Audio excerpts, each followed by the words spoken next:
All right, everyone. Again, in Europe, predictably, Orban's coming out, Hungary's prime minister, and calling for a populist bloc of nations within Europe. This includes Hungary itself, Poland, and Italy mostly. I see signs, though, that other countries are beginning to follow suit. That even includes some of the countries you probably wouldn't have suspected that of years ago.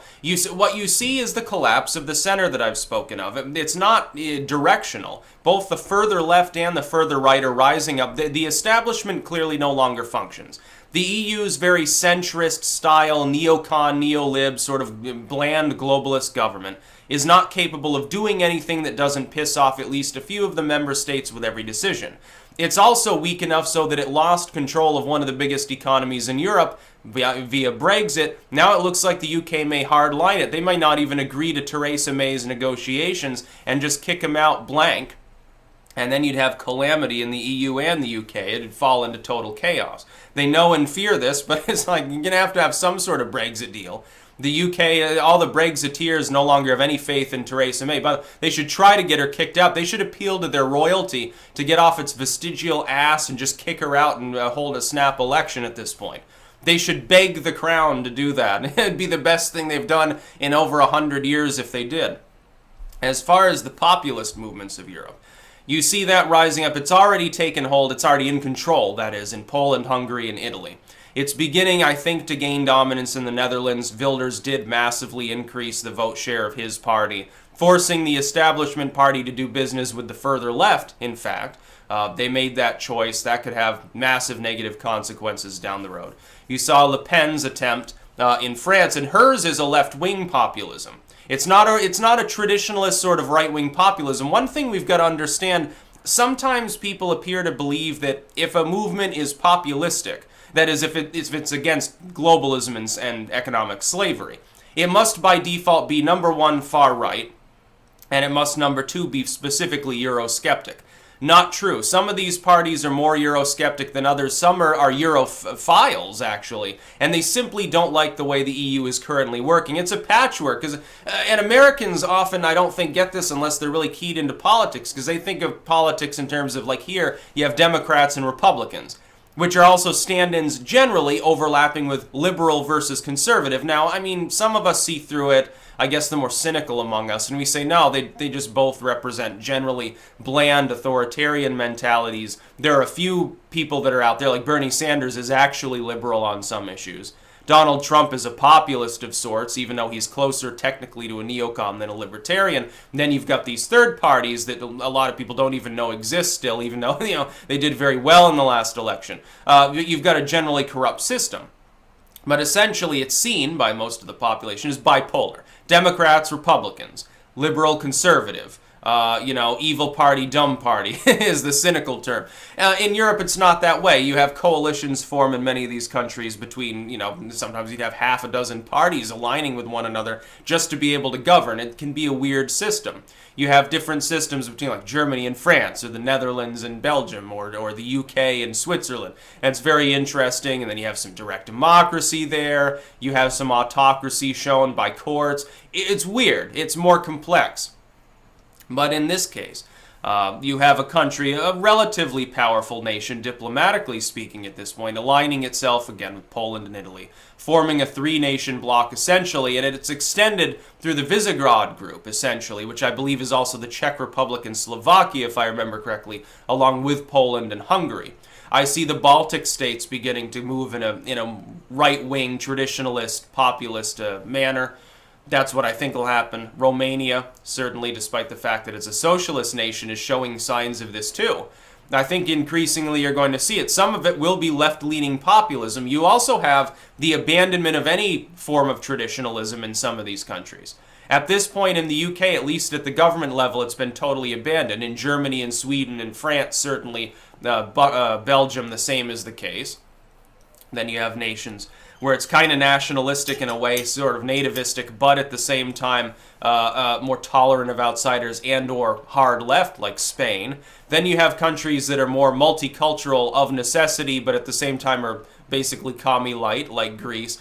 Very strange. Then you have Turkey, and I don't even know how to quantify what Erdogan is doing. It's basically just his cult of personality at this point. It's really weird that the EU is still entertaining the concept that a nation like Turkey, led by the kind of government it is, should be admitted to the EU. It doesn't make any sense to me.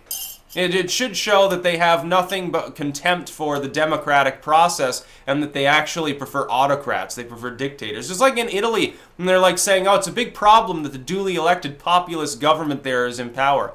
We need to have a conversation about what to do to stop this from happening again. Like the EU actually is attempting to affect the politics of its member states. Well, then that should show you that you're part of a federation. You're not part of a confederacy at this point. You're not part of a League of Nations. You're part of one post-nationalist sort of bloc nation that's cobbled together from what have become essentially not fully functioning sovereign entities. The UK saw through this by the skin of its teeth. By the way, the vast majority of people in the UK don't want another referendum. It seems like the left there wants to hold another vote. Oh, this time we'll have the result that we want. No Brexit. Haha. We're calling it off. We're not going to invoke articles. Please, EU, let's go back to the way things were. I don't think that they can feasibly do that. I think if they held such a vote, they would actually lose. I also think it would cause their ouster again, which would be funny.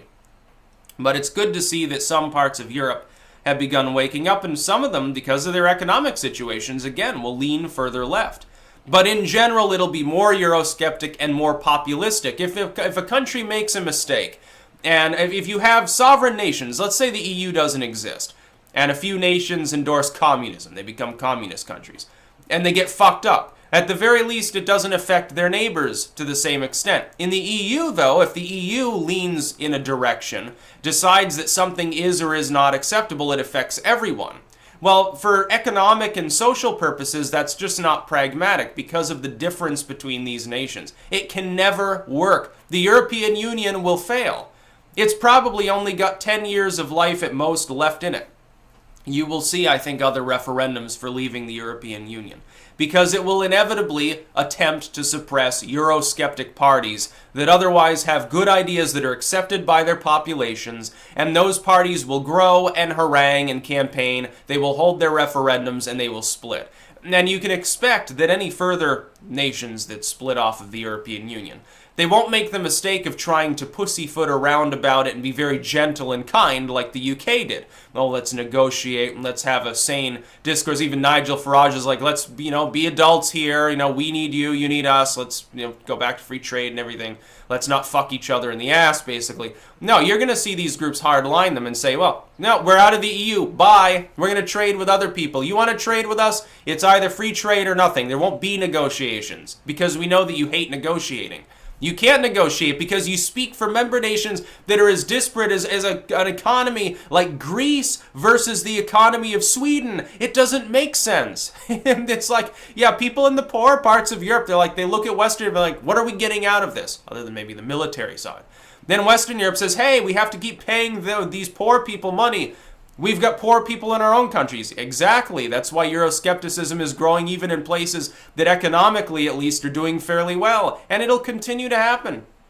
It's going to be hilarious to watch. The EU will dissolve. Europe will devolve into bickering.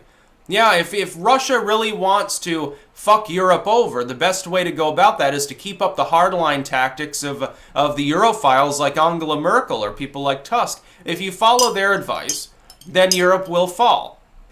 Parts of Europe inevitably will become Russophile. It will happen. You'll deepen the Cold War.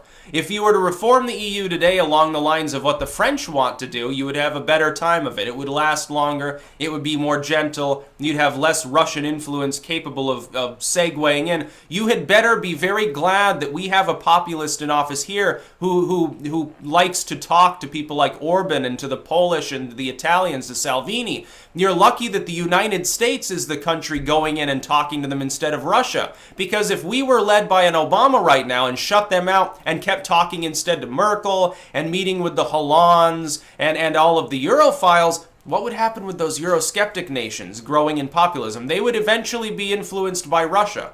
Russia would expand its sphere well beyond where it was during the Cold War. You do realize that will happen inevitably, right, if we don't step in? The American people should be very glad that Donald Trump is the one leading this country right now. Let me tell you that. Power vacuums have to be filled by somebody. We learned that the hard way in Iraq, did we not? We learned that the hard way in Libya, did we not? Or in Egypt under the Muslim Brotherhood when militants were spilling out all over the Sinai and launching rockets at everything that moved.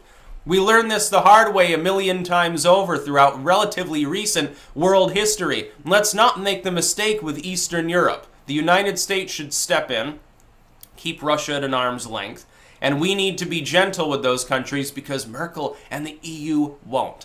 That's about all. Peace out.